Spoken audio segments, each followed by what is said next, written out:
Think about this from a financial perspective. Like, these are fun little CPG examples, right?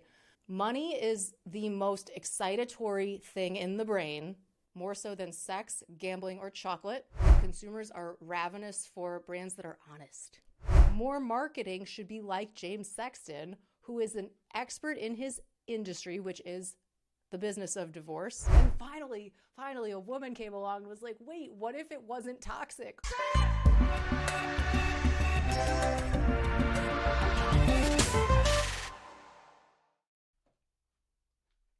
I want to talk about some products that you think you're supposed to use every day, but that you shouldn't.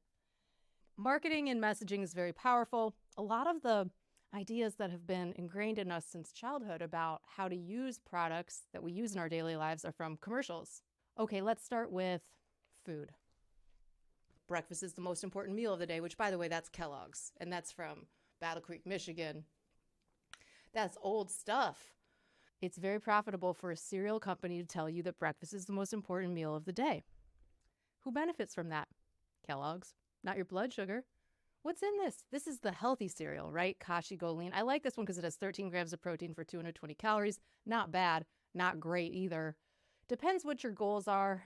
I'll put this on top of Greek yogurt, but I don't like chow down on a cup of this as a breakfast. You have to look at everything that you're taught over the course of your life and how much of it's actually true. Look, we don't even know what's going to end up not being true about the things we think are facts today. Shampoo. Powerful marketing behind shampoo. Herbal Essences. Iconic commercials. I'm 37 years old. If you're around my age, you remember the Herbal Essences commercials. With all natural botanicals and organic herbs in pure mountain water, it will leave your hair looking beautiful. It was an intoxicating scent. And you're like, I better wash my hair every day because I want it to smell so good. And I'm sure they were full of phthalates. I mean, it was like a $4 or $5 bottle of shampoo at Walgreens. It couldn't have been great quality ingredients.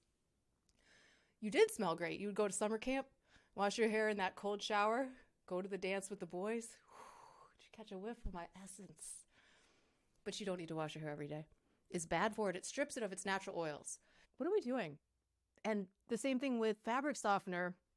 It's kind of unnecessary. And then also detergent. How much are you supposed to use? The capful is probably 50% more than you actually need for a load of laundry. The faster you go through the detergent, the more you buy. This is about revenue. You don't need to eat this every morning. As you get older, you learn these things because now we are not reliant upon 4 television networks and the 30-second spots, the ad-supported programming that was our media diet for decades. It's only been in the last couple decades that people have options. And now nobody has the patience to watch an ad, a commercial. There's one time a year that people watch commercials. When I look at this box of cereal, I mean, I'm buying the healthier cereal, right? It's not Apple Jacks or Corn Flakes or my personal favorite, Count Chocula. It's not just sugar and GMO corn or wheat.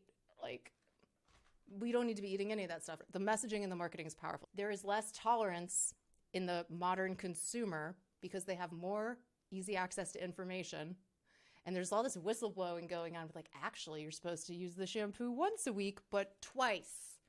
Double cleanse, double shampoo. The first time you wash your hair, you're basically loosening up the grime. Rinse it, then the second shampoo, which is, by the way, when you use the expensive good stuff. The first one is when you use the cheap stuff. Use the good stuff on the second round, and that's when you actually are cleaning your scalp. And if you do it correctly, you only have to do it once a week. Did the shampoo company ever want that information to come out? Nope. Obviously, this video is not sponsored by any of the products you see here. What will work is companies that are brutally honest. What is working for upstarts, if you look at Flex Disc, it's a women's period product that is actually non-toxic, unlike the tampons that we've been putting in our bodies for decades, which were designed by men. And they have mold and pesticides, and you get TSS from those tampons, you could lose your mind. What? What is in that cotton? Why is it bleached? Why am I putting bleach into the most absorbent part of my body? And finally, a woman came along and was like, wait, what if it wasn't toxic? What if it didn't give you TSS? What if a woman designed a thing that goes into a woman because we actually know what it should do and how it should feel, which is it shouldn't feel like anything. It shouldn't be painful. It was probably very hard for her to get funding. You need to question what you've been told, but look at all these opportunities. Like in the cereal aisle, what are the opportunities?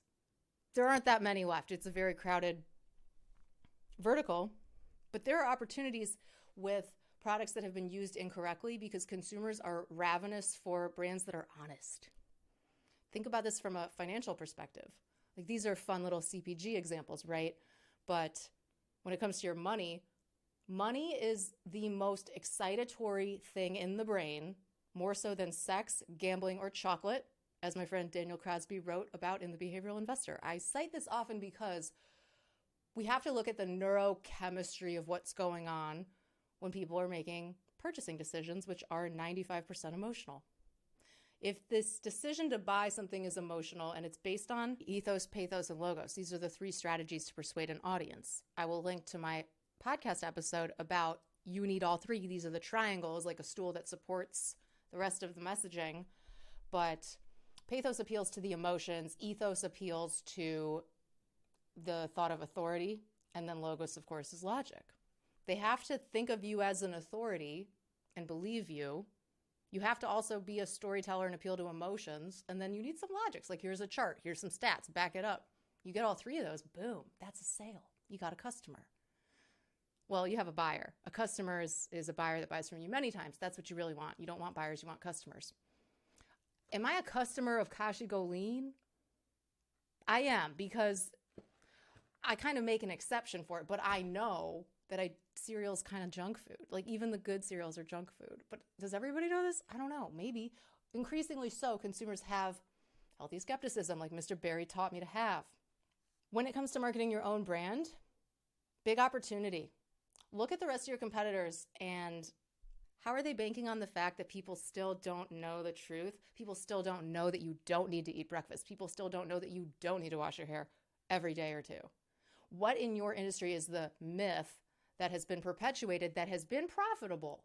What is that myth in your industry that you could disabuse? Because you'd be heroic. And if you handle it correctly from a messaging standpoint, sure, in the immediate, in the short term, you might suffer some losses. Like they're not going to buy the shampoo as much because they're using less. But your shampoo would be known as the honest shampoo brand. And I'm not talking about Jessica Alba's brand. I'm talking about the brands that kind of call it like it is. Like, look, you only need to use this shampoo twice a week. And we are the best shampoo because we are actually natural and we don't strip your hair of the essential oils.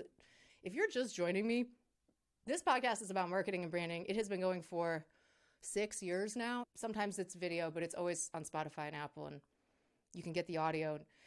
The thing about this show is it's evergreen. I want it to be bingeable at any point in the future that you could just go back.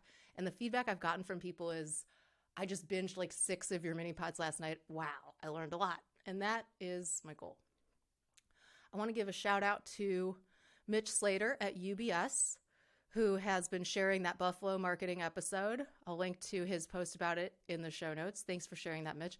Buffalo marketing, by the way, is the way you should be doing marketing.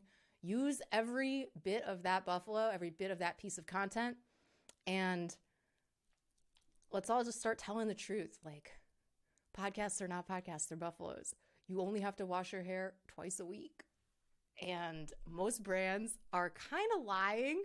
And most brands in the financial services industry know that people find money to be oftentimes overwhelming, taboo, excitatory, stressful. You know, it's the second leading cause of fights in marriages. Typically around 41% of divorced Gen Xers, along with 29% of divorced boomers, state that the reason their marriages ended was due to financial disagreements. Financial problems contribute to 20 to 40% of all divorces. That's from Google's AI overview.